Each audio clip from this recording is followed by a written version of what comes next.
Let's mic history को जानो।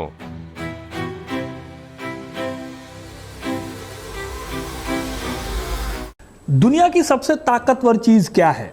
Missiles, nuclear bomb, या शायद कोई आइडियोलॉजी? असल में इसमें से कुछ भी इतना ताकतवर नहीं है। अगर आप ध्यान से देखोगे तो पिछले 50 सालों से एक ताकत इस दुनिया को अपने इशारों पर नचा रही है।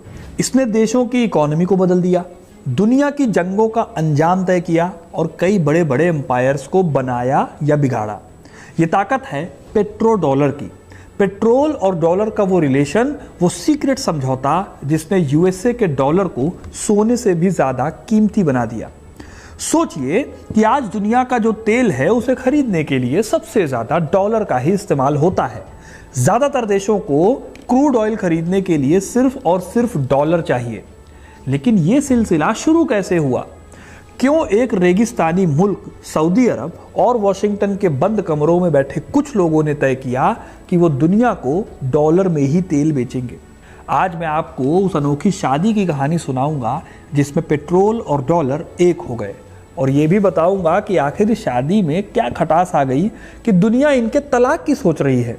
तो वीडियो को अंत तक जरूर देखिएगा, क्योंकि अपना इतिहास नहीं जानोगे तो खुद को कैसे पहचानोगे। ये साल था 1971, महीना अगस्त का। वॉशिंगटन डीसी में एक सीक्रेट मीटिंग हो रही थी।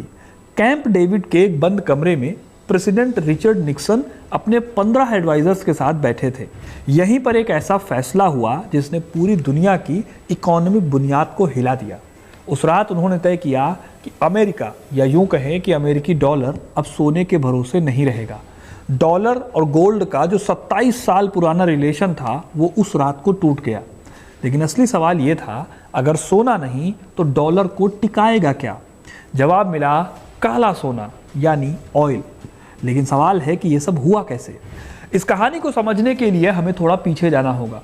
करीब 1944 में सेकेंड वर्ल्ड वॉर अभी पूरी तरह से खत्म नहीं हुआ था, लेकिन दुनिया के 44 देश न्यू हैम्पशायर के एक छोटे से शहर ब्रेटन वुड्स में जमा हुए थे।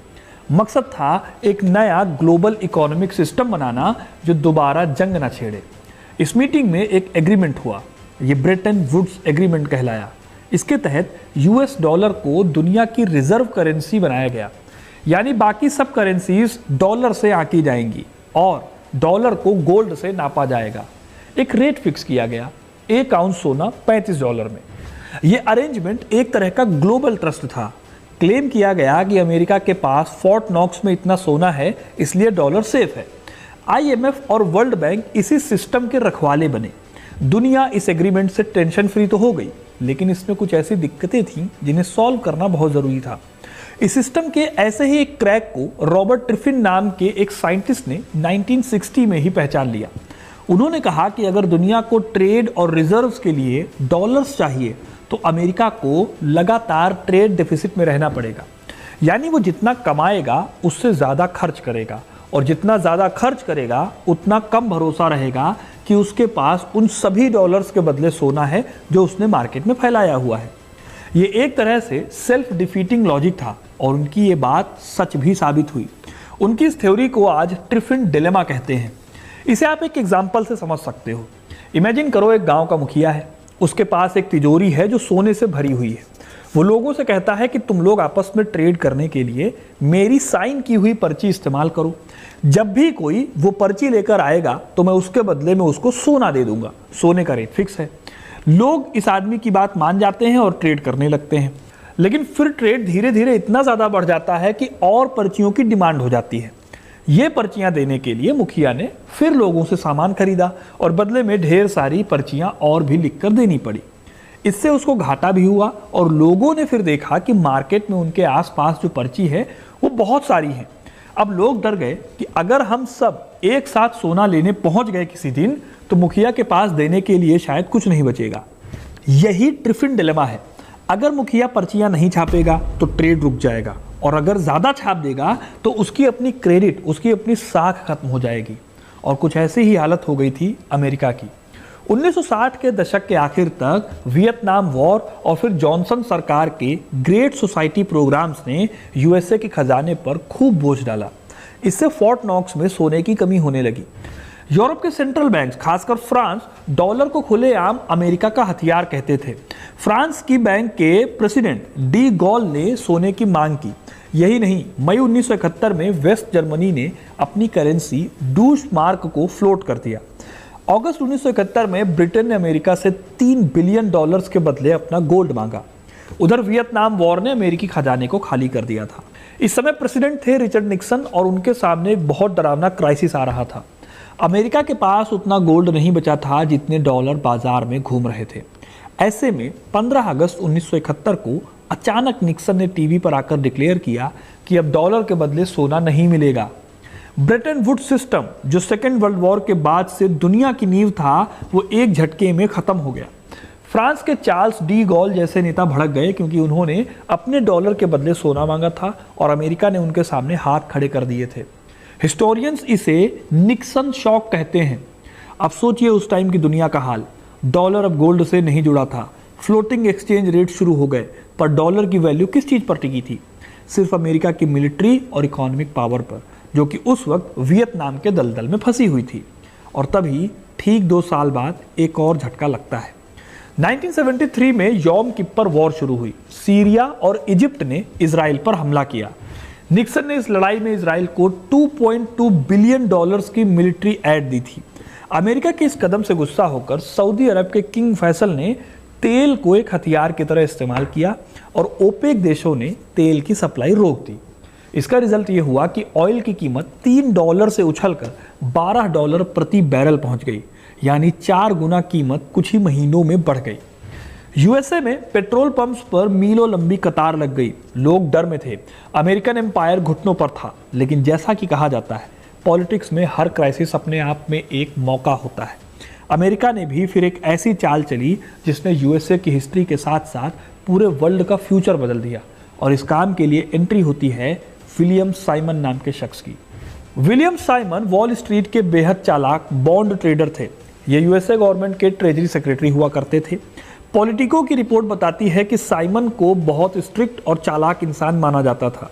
जुलाई 1974 में निक्सन ने साइमन को एक सीक्रेट मिशन पर सऊदी अरब भेजा। मिशन बहुत सीक्रेट था। यूएसए के एडमिनिस्ट्रेशन में बहुत कम लोगों को इसकी भनक भी थी और इसके साथ साथ डिप्यूटी गैरी पर्स्की भी इनके साथ गए। इन दोनों को एक ऐसे काम पर जेड्डा भेजा गया जो ऑफिशियली कहीं रिकॉर्डेड भी नहीं था। साइमन को सऊदी अरब के साथ एक ऐसी डील करनी थी जो डॉलर को फिर से रिवाइव कर सके। उन्हें सऊदी अरब को कन्विंस करना था कि वो अपना पैसा अमेरिका में लगाएं और बदले में अमेरिका उनकी हिफाजत करेगा। लेकिन ये डील इतनी सिंपल नहीं थी। इस डील में एक पेंच था और वो पेंच बहुत कॉम्प्लेक्स था। सऊदी अरब के किंग फैजल की एक शर्त थी एनोनिमिटी की, यानी सीक्रेसी। अगर अरब दुनिया को पता चल जाए कि वो उसी अमेरिका को फाइनेंशियली सपोर्ट कर रहे हैं जिसने इजराइल की हेल्प की थी, तो उनकी डोमेस्टिक और रीजनल लेजिटिमेसी खतरे में पड़ जाती। इसके लिए फिर एक प्लान बनाया गया। एक ऐसा खुफिया अरेंजमेंट किया गया जिसके जरिए सऊदी अरेबिया यूएस ट्रेजरीज खरीद सकता था बिना पब्लिक ऑक्शंस में दिखे। उनकी होल्डिंग्स को अलग से रिकॉर्ड किया जाता था, ओपेक के बाकी देशों की तरह नहीं।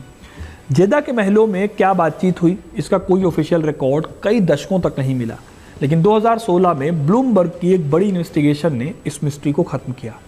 अमेरिका सऊदी अरब से बड़ी क्वांटिटी में तेल खरीदेगा और उसे मिलिट्री प्रोटेक्शन और मॉडर्न हथियार देगा। बदले में सऊदी अरब को सिर्फ 2 काम करने थे। पहला, वो अपने तेल का ट्रेड पूरी दुनिया के साथ सिर्फ और सिर्फ डॉलर्स में करेगा। दूसरा, तेल बेचकर जो प्रॉफिट मिलेगा उसे वो वापस अमेरिका के ट्रेजरी बॉन्ड्स में इन्वेस्ट करेगा। यानी सऊदी अरब तेल बेचकर जो डॉलर कमाएगा उसे वापस अमेरिका को ही उधार दे देगा। हिस्टोरियन डेविड एम वाइट अपनी किताब ऑयल मनी में इस समझौते को यूएसए की ताकत का पुनर्जन्म बताते हैं। ये एक ऐसा निकाह था जिसने डॉलर को सोने की जगह ब्लैक गोल्ड से बैक कर दिया। अब अमेरिका को अपना कर्जा चुकाने की चिंता नहीं थी, क्योंकि दुनिया को तेल चाहिए था, तेल के लिए डॉलर चाहिए था और डॉलर सिर्फ और सिर्फ अमेरिका के पास था। अब इस डील को जेन्युइन डील कहा जाए या एक तरह का सिनिसिज्म, ये आपको डिसाइड करना है, क्योंकि इस डील ने एक ऐसा लूप बनाया जो सेल्फ सस्टेनिंग था। सोचिए, जापान को ऑयल चाहिए तो उसे डॉलर में खरीदना होगा। जापान को डॉलर कहाँ से मिलेंगे? या तो वो अमेरिका को गुड्स एक्सपोर्ट करेगा और डॉलर कमाएगा, या फिर इंटरनेशनल मार्केट्स में डॉलर उधार लेगा, किसी भी केस में डॉलर की डिमांड बनी रहेगी। सऊदी अरेबिया को डॉलर मिलते हैं, वो उन्हें न्यूयॉर्क और लंदन के बैंक्स में पार्क कर देता है। वो बैंक्स उन डॉलर्स को डेवलपिंग कंट्रीज को लोन देते हैं और फिर यही लूप चलता रहता है। इसी लूप का असर ये हुआ कि 1973 से 77 के बीच 100 से ज़्यादा देशों का बाहरी कर्जा 150% तक बढ़ गया। ये देश तेल का इंपोर्ट करने वाले देश थे। लैटिन अमेरिका के देश जैसे कि ब्राज़ील, अर्जेंटीना, मेक्सिको, ये सब अचानक डॉलर्स में नहाने लगे। वेस्टर्न बैंक्स जिनके पास सऊदी और गल्फ के पेट्रो डॉलर्स का अंबार था, उन्हें एग्रेसिवली लोन दे रहे थे। लेकिन फिर दोस्तों इस प्रोसेस में एक बड़ा सवाल खड़ा होता है। साल 1979 में ये दुनिया को दूसरा ऑयल शॉक था। इस साल ईरान में क्रांति होती है और अमेरिका का दोस्त अमेरिका का सबसे बड़ा दुश्मन बन जाता है। ईरानियन रेवोल्यूशन की वजह से तेल की कीमतें दोगुनी हो गई। इससे निपटने के लिए अमेरिकन फेडरल रिजर्व के चेयरमैन पॉल वॉलकर ने एक बहुत रेडिकल कदम उठाया। इन्होंने लोन का जो इंटरेस्ट रेट था उसको 20% कर दिया। इसको वॉलकर शॉक के नाम से जाना जाता है।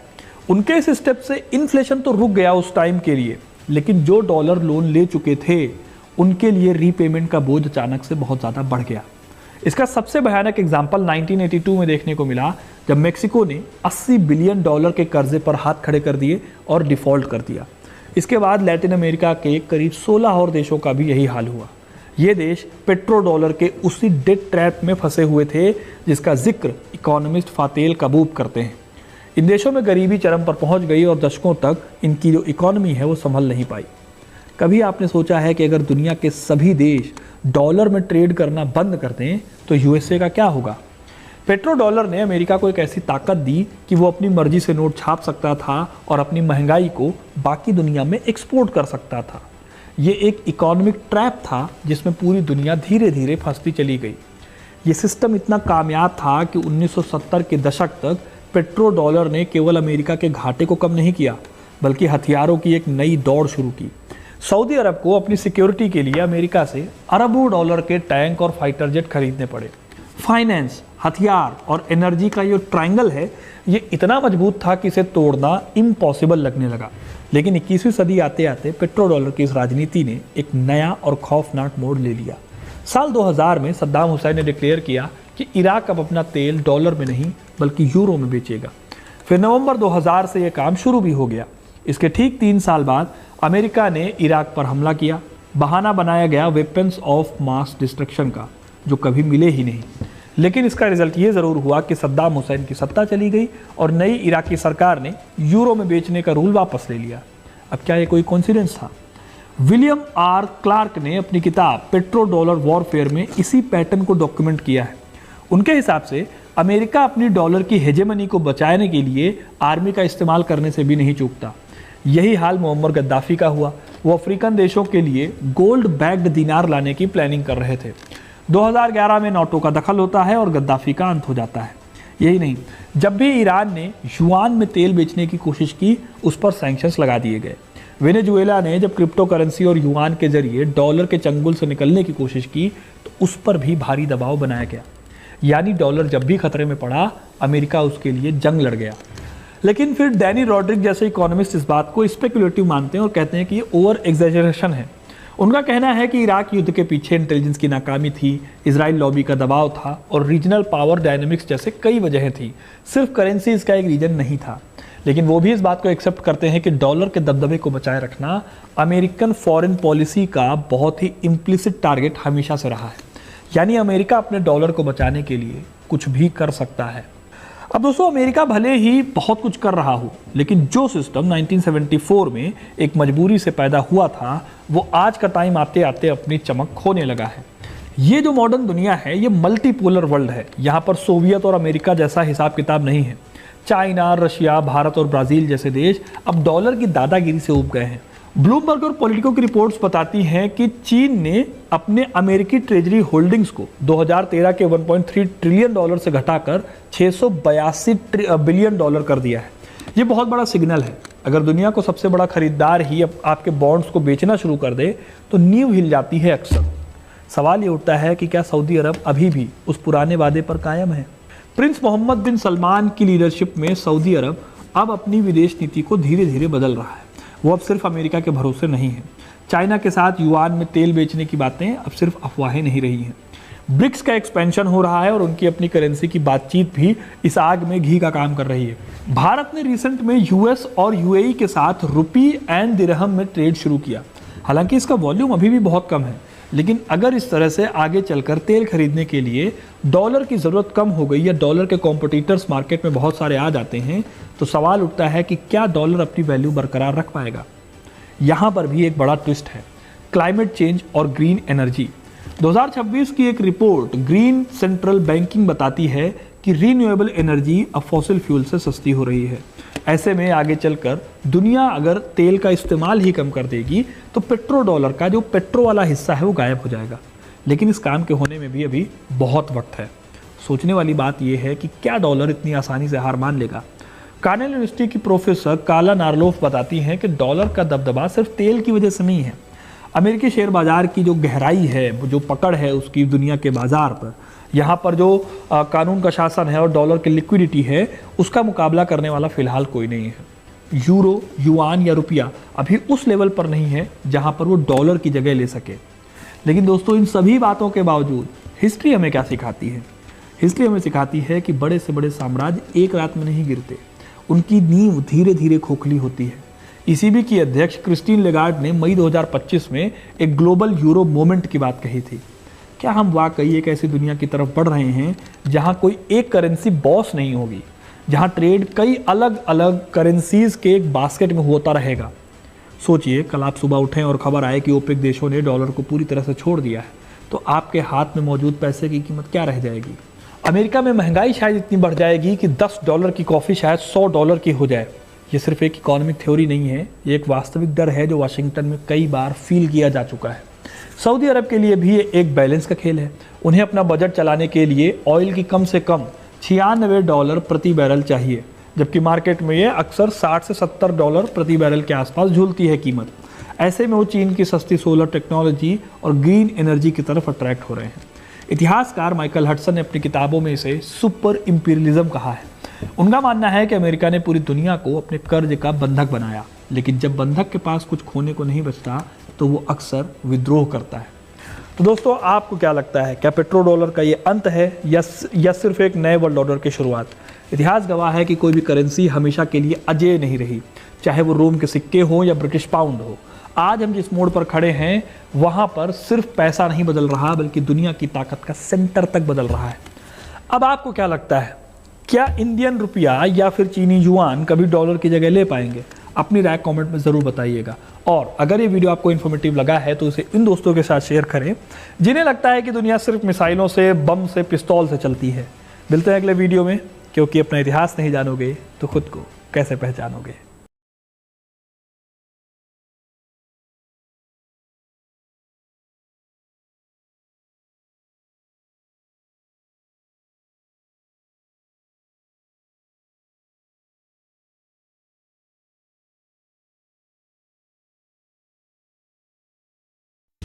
आप सुन रहे थे let's mind more than radio. Follow कीजिए हमें हमारे सोशल मीडिया प्लेटफॉर्म्स पर।